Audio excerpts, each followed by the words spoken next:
Well, hey there, guys. Oh,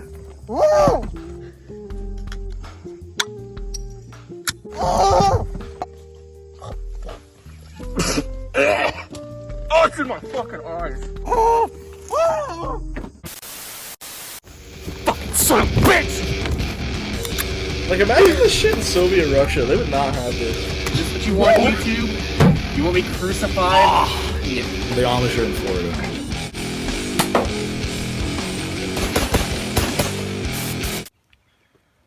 Hello, I'm Mediocre Montgomery, and today...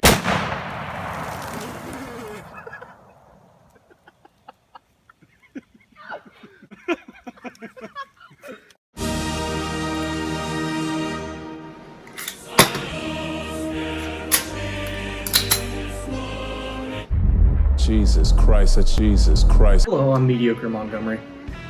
Sorry you had to see that. Today, I'm joined by a guest that hasn't been aired on the show quite some time. Duly, I think he deserves some exposure. Charlie, take it away. Tried to stop Nixon, and I stopped him dead in his tracks. I tried to stop the Vietnam War, and I did it. And I was convicted for being the father. So today I wanted to talk about a gun that's featured on my channel all the time that I'm absolutely infatuated with. And if you actually gave a shit about my content, you would already probably know what it is. Today, I got an American classic, 1911. like, honestly, dude. It is my Bulgarian Makarov. It's definitely seen better days, you know. It's pretty beat up, kind of weathered, seen some serious use. In fact, when I originally took this thing like completely apart, like more than your basic field strip, this thing was lubricated by mud created from like dirt and whatever the hell they used to clean this thing. Probably just straight up brake cleaner. You know, these guns are tough as fuck and they do not care what you feed them. I have fed this thing steel cased ammo, brass, you know, really sketchy brass too. I thought I'd take note of this. Bought some ammo here, which is some really sketchy old shit. Like found it buried under the gulag. And it's been running it like a fucking champ. So far, I have had 0 malfunctions. I haven't put a ton of ammo through this thing, because, you know, it's kind of hard to find. And I'm also a broke bitch. I only know about the 2 serial numbers, the one on the slide and the one on the frame. I think this might be matching. I mean, even if it isn't, who gives a fuck? You know, it's a fucking Makarov. So, start off, weapon is clear. There you go. As you might already know, double action trigger.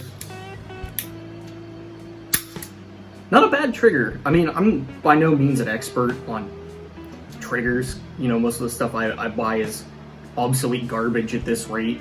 Not garbage, just old milsurps and stuff, you know, nothing crazy.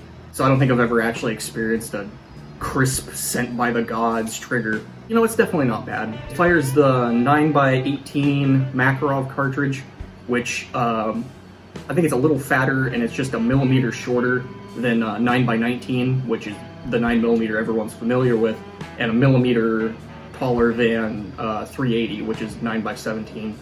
Power department, not exactly the greatest, you know. It is what it is. It gets the job done. Kill!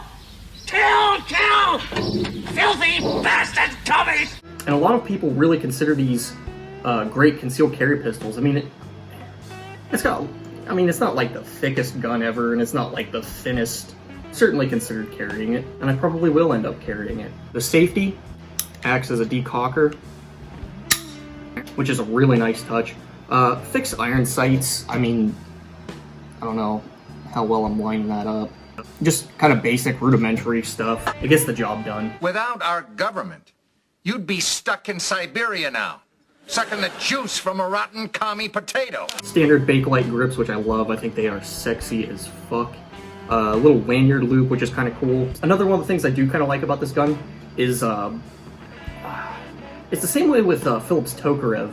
These Komblock weapons kind of usually have like this, I can't remember, I think they call it like a rabbit tail hammer or something like that, but it's rounded and keeps it from like snagging on stuff, you know, like a traditional 1911 where it could probably get caught on something, which I think is kind of a neat feature. It's unusual to how things are done here in the United States. Which I don't know, it's kind of cool. It would have like a plum finish on like the safety and the hammer and some of the other components, but that's pretty much all worn off due to laying down the law at the gulag, if you catch my drift. Nobody knows who stole the chicken. Yeah, I've really always kind of wanted one of these guns, and ever since I got into Brandon Herrera's videos, he just kind of quadrupled the lust for these firearms. His content's hilarious. Hope I'm not missing anything. I'm gonna do the disassembly, which is just ridiculously simple. In fact, it's so simple that I can actually do it blindfolded. Usually, I think my record is like 25 seconds, and that's like field strip it and put it back together blindfolded. All right, let's see how well I actually do here. You're a fucking idiot.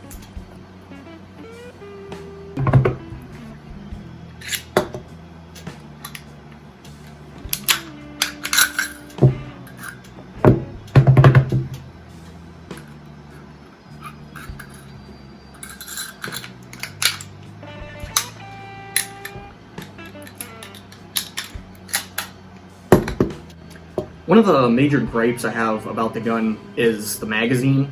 We got like a standard single stack magazine. I think the capacity is 8+1, like if you have one in the chamber. Totally open for shit to get in, but I've seen people torment these fucking guns and the mags, and they still usually run just fine. And there's this little tab of metal right here which will absolutely slice and dice your shit. So to new Makarov buyers, beware. Beware. Now hear this. Beware. I'm warning you. Pray you avoid it. Did you get that? That was Shakespeare. Heard of him? Yes, I've heard of him. He's a famous pirate. And by the way, it's Shakespeare. And the gun is like a more European style heel mag release where you push back on this little detent. Mag slides right in and out. So, not exactly great in the speed department. Take it for what it is. Yeah, this is what I was talking about, some of the beat down, definitely seen some heavy use. Could be worse, you know, the plum coloring is pretty much totally gone. You can see the serial numbers. And if you're wondering how you know you have a Bulgarian one, it's like the two little circles with the 10 in the middle, or maybe it's a 70, I don't know. But that's how you know you have a Bulgarian. I think the Russian ones is like a circle with a triangle in it, maybe I'm wrong. And I can't exactly remember what the East German one is. Sadly, I don't have a Russian one because those ones demand a bit of a premium, so do the Chinese ones and the East German ones. But it is what it is, and I love this thing. And they were like one of the Soviet satellite states or whatever the hell you want to call it. So it's close enough, whatever. So, start by taking out the magazine. Again, we already know it's clear. I'll start gun cocked, and then this trigger guard, just pull down. I pull it off to the left so that way I can press against it with my trigger finger, and then you just literally pull back and up, and this thing just wants to come right off. Got the recoil spring right here, and that's pretty much it. And then it's essentially all in reverse to put it back together, which, you know, I'm going to do here in a second. Now, if you want to take it a step further, you can actually take the firing pin out and the safety mechanism off. So you just push it into safe, push a little further, and it just springs up like so. Pull that out, and right out of the back there comes your firing pin. And there's a little notch there that you line up like so. If you can see that, and I fucked it up. But it's what your safety rides in, so I mean, it just goes off to the left there.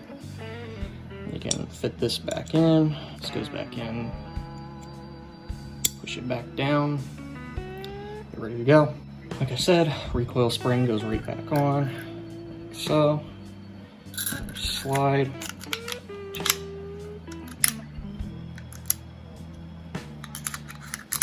Super easy. Why the fuck are you up there? Trying to give me a lap dance. I'm Mediocre Montgomery. Please like the video if you enjoyed the content. Share. It's probably the most helpful thing you can do. The more exposure I get, the easier it is for my channel to grow. Press the little subscribe button to subscribe. You're not an infant. You know what I'm talking about. Just do it, please. You get to be a part of the Mediocre Militia. Deuces.